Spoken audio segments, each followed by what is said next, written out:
Okay, so this is a cross-sectional area of the basilar membrane which lies within the cochlea. And as you can see, there are 3 rows of outer hair cells, 1 row of inner hair cells, and the inner hair cells are attached to the auditory nerve. So the 3 outer hair cells are very important for hearing. Here's another picture. You have your 3 outer hair cells and then your 1 row of inner hair cells, part of the cochlea which is coiled up.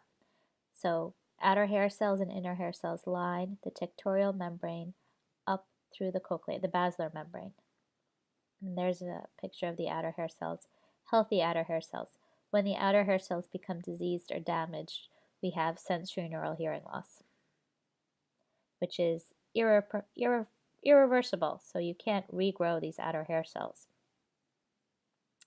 The movement of the stapes footplate in the oval window pushes the perilymph, the fluid in the cochlea, and it propagates. It sends a wave that travels from the beginning of the cochlea all the way to the apex, or the end of the cochlea. And the stereocilia, the tips of the outer hair cells, if you go back to that picture, are embedded in the tectorial membrane. And what happens is the wave causes the shearing motion, and the stereocilia on the outer hair cells get bent. And when they get bent, they start this chemical reaction, and the outer hair cells move up and down. They're the only cells in your body with this electromotility. They move up and down, and they amplify the sound, and then they send a message to the inner hair cells. Their movement sends a message to the inner hair cells that tell the auditory nerve it's time to fire, and the message gets sent up to the brain. And this is an incredibly delicate and sensitive structure that's only the size of a dime. So like I said, the shearing action of the outer hair cell stereocilia triggers an electrical response to the auditory nerve fibers, and the electrical response is directly related to the extent at which the hair cells are sheared. So if it's soft versus loud.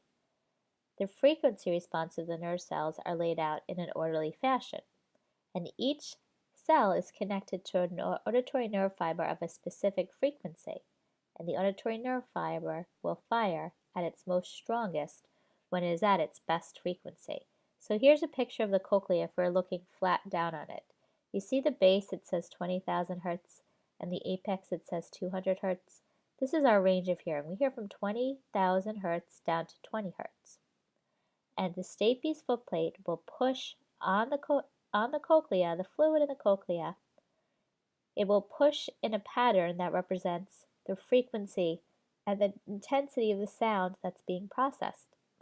And this wave of motion will travel to the frequency. For example, if my voice is 4,000 hertz, a wave of fluid will travel to the 4,000 hertz outer hair cells on the basilar membrane. Then those outer hair cells will get sheared. They'll start this chemical reaction. A chemical will be let out. The outer hair cells will move up and down. They'll motile, and they send a message to the inner hair cells that it's time to fire the auditory nerve that represents the 4,000 hertz.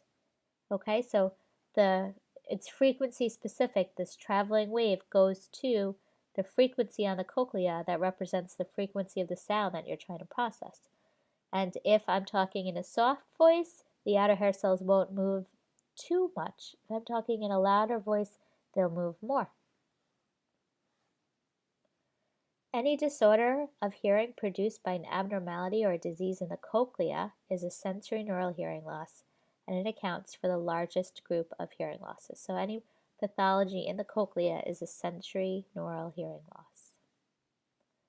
There can be areas of normal hearing sensitivity and areas of profound hearing loss.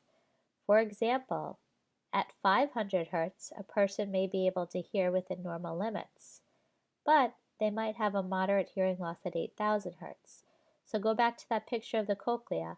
There could be different areas where the outer hair cells are healthy versus damaged. Where the outer hair cells are damaged, you're going to have a loss of hearing sensitivity, and the person will have trouble understanding speech. The number one complaint of people with cochlear hearing loss is that they can hear, they get that speech is going on because they can understand some frequencies of the sounds, but they don't fully understand the speech because they don't have a whole picture of the sound.